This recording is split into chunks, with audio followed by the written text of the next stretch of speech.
This is a CBS News Special Report. I'm Errol Barnett. We have breaking news for you coming out of the Middle East. Israel and Hamas have agreed to a ceasefire and hostage deal after 15 months of war.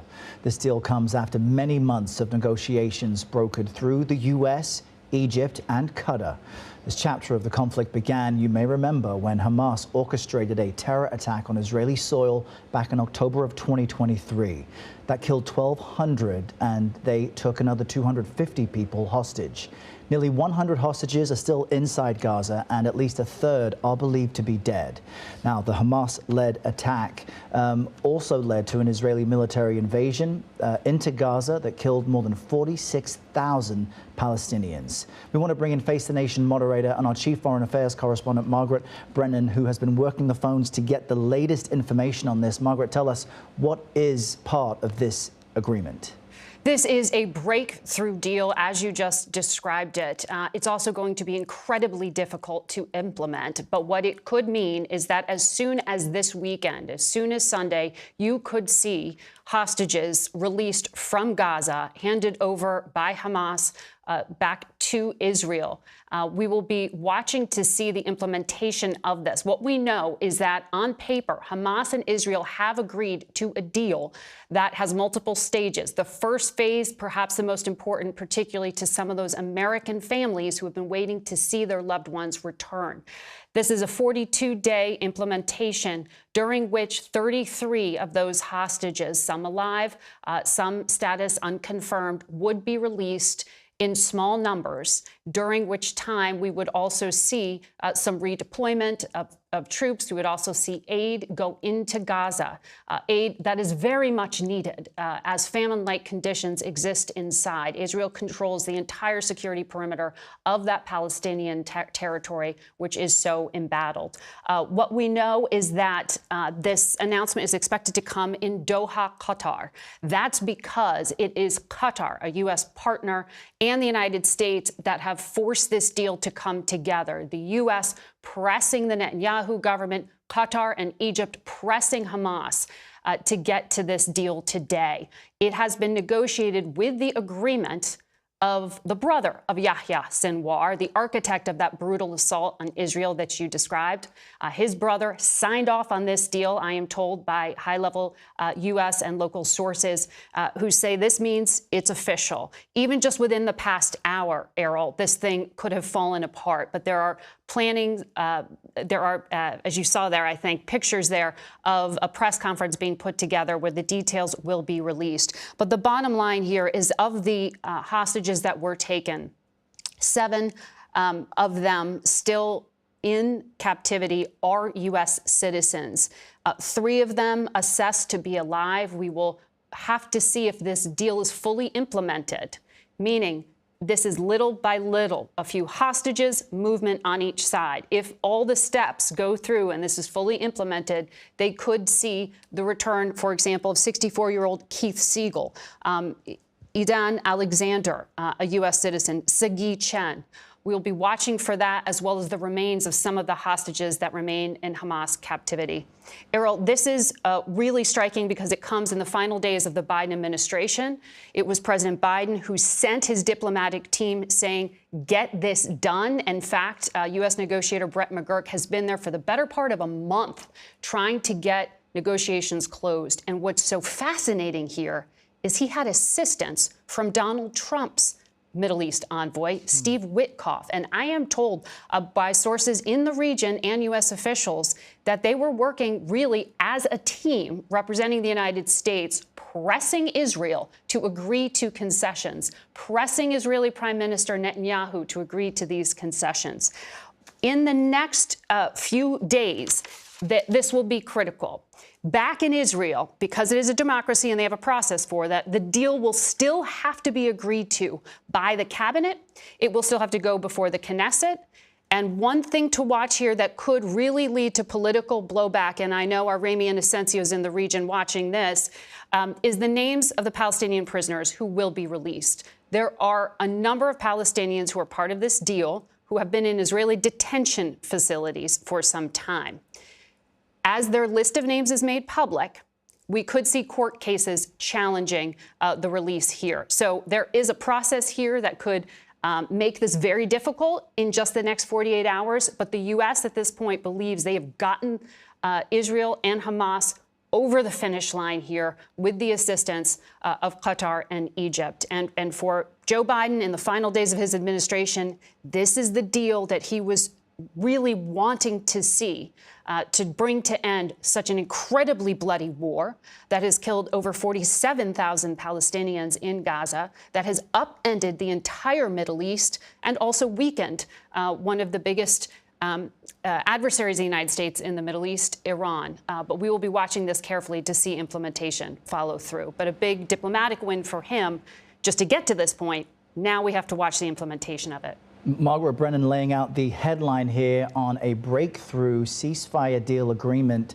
between Israel and Hamas. And as you just laid out, Margaret, though, it is tenuous. 42 days of a ceasefire where we could see hostages released as early as this Sunday, but there are so many components to it. Stay close with us. We want to cross over now to CBS News foreign correspondent Ramy Inocencio. He's been on the ground covering this war from both sides since the beginning. He joins us from Tel Aviv. And I know, Ramy, you've been in contact with many relatives of hostages and other victims. I'm curious what they've been telling you lately, as we've been hearing that this deal could be imminent, and what you're hearing from them today. Errol, yes, that's right. In terms of the reaction that I'm getting from some families of hostages I'm texting right now, is that there is relief coming from many, as you would expect. But from one complication, the older brother of the hostage, Avitar David, Eli David, who I spoke to in Jerusalem, just messaged me and said, it's complicated. He says, I hate this deal because his brother and 21 other men are actually not on this list of the 33.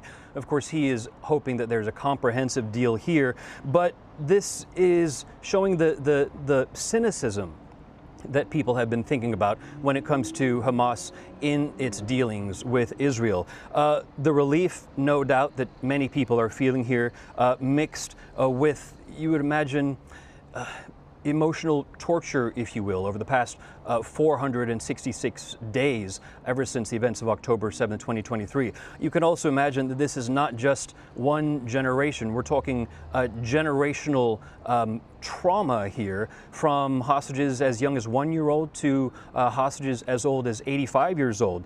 Another brother of another hostage, Michael Levy, talked about his brother Or Levy, who was abducted from the Nova Music Festival.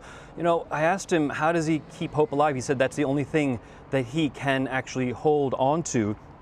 He also said, talking about the intergenerational anxiety, he said that while his brother was abducted, hopefully still alive, his brother's wife was killed in the events of October 7th, when a grenade was hurled into her shelter. But their 3-year-old son, Almag, turned 3 years old without his parents. I asked Michael, Almag's uncle, if he was asking less about his parents. He didn't say that they were asking less about him, but that he was actually forgetting faces, thinking that strangers were actually his parents. So this is the ebb and the flow of the emotions that have been happening here. No doubt a lot of relief, but again, messaging with some of the hostage families right now, as one says, it's complicated because, of course, everyone wants to see all of their families, all of these hostages home immediately.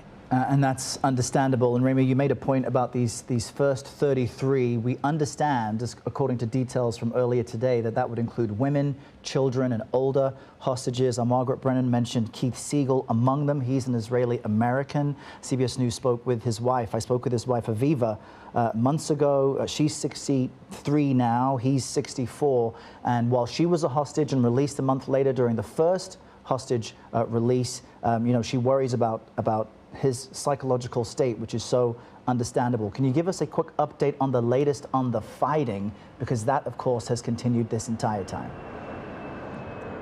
Yes, the fighting that has continued on in Gaza has been actually ramping up over the past few days. Our CBS News team in Gaza has been messaging us, saying that they feel it might be Israel's attempt to try to destroy as much of Hamas as it has been trying to do over the past 15 months before any kind of deal has been clinched. But even in just the past hour or so, we even got reports of the killing, of the deaths of a few more journalists.